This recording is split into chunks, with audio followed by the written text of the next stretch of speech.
Hi everyone, welcome back. I play golf with golfers of varying abilities all the time. Great players, good players, average players, below average players, and the type of golfers that make us all look good. And I always want to help them out.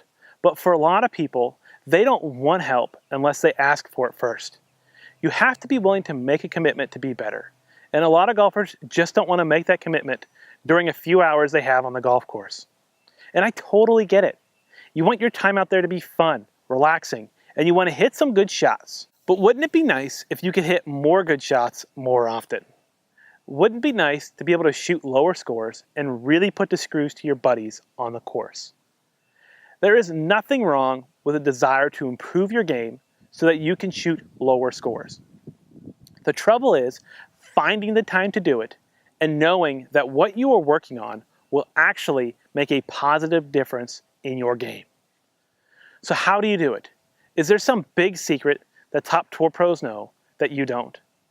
The only secret is that there really isn't one. Playing good golf is about knowing what to do and that you can do it. Now, do you want to know something else? You don't have to be good at everything to be good at golf. You just have to be able to do a couple of things good, and you can really drop those shots off your handicap. In my last video, I talked about the 3 biggest mistakes golfers make on the course, and they are alignment, misreading greens, and not being consistent around the greens.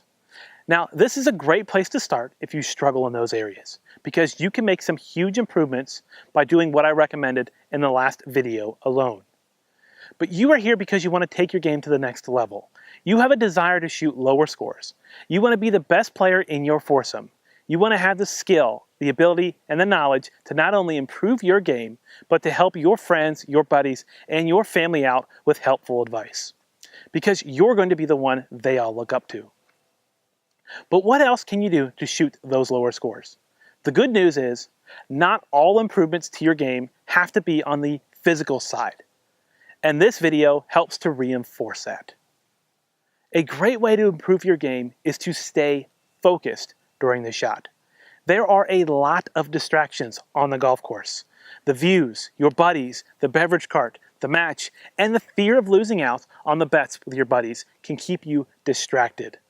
The good news is, from when you pull your club out of your bag to when you hit your shot, you only need to focus for about a minute. And a lot of times it's a lot less than that. But keeping focused is what you need to do to hit much better shots. Remember, all you need to know is how far do you have to where you want to land the ball and how far the shot is actually playing.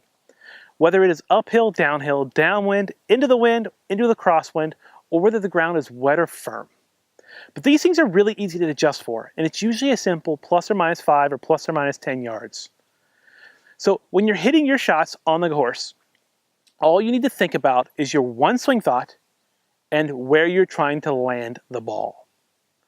Staying focused will help you stay in the moment and keep you from getting distracted with everything else going on. Another way to help you play better is to have a simple game plan for the hole. It doesn't have to be elaborate and it doesn't have to be heavily detailed, but having one will help you play the hole smarter. Simple things like staying on the right side of the hole to give you a better angle to the green and favoring the right side of the green to leave you a flat putt to the hole. Something like that is really good to put together in your head and can make a huge difference if you have any apprehension about a certain shot or if your buddies just pressed you for the final few holes.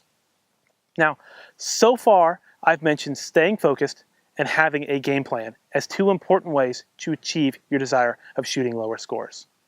The best part about both of them is that they don't require any practice. You don't have to grind away at the range on them, nor do you have to be a big part of your preparation. Now, so far I've mentioned staying focused and having a game plan as 2 important ways to achieve your desire of shooting lower scores.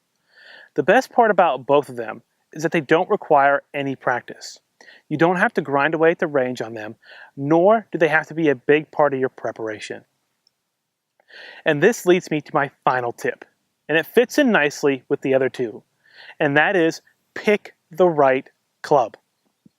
This is probably the most important thing I can tell you, and it is something I see a lot of players do incorrectly over and over and over again. Here is why the mistake happens.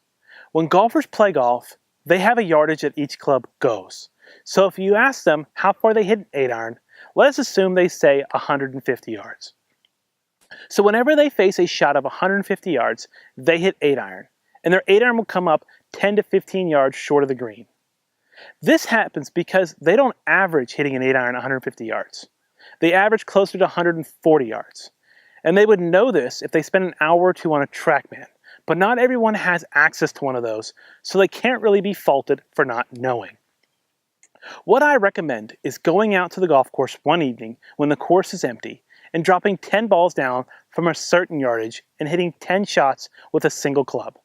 You go up to the green and you see where each ball landed. And you check the pitch marks. You see where the pitch marks are, not how far the ball has rolled out. And you measure the distance each one of those shots flew. And you write those down on a piece of paper. And then you can get the average and the range of what you hit each club in your bag. And what you'll do next is you'll put that on a note card, you'll laminate it, and you'll stick it in your bag. And this will tell you your yardage ranges and your averages for each club in your bag. And you can keep that with you. It's not against the rules.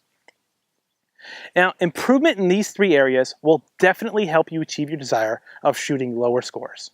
And with the exception of my final tip, there is practically no work involved in doing it. To me, this seems like a no-brainer to implement. So have fun and keep playing and enjoy working on these 3 things. Now, before I let you go, I want to remind you again, please check out my website at www.tylerdicegolf.com.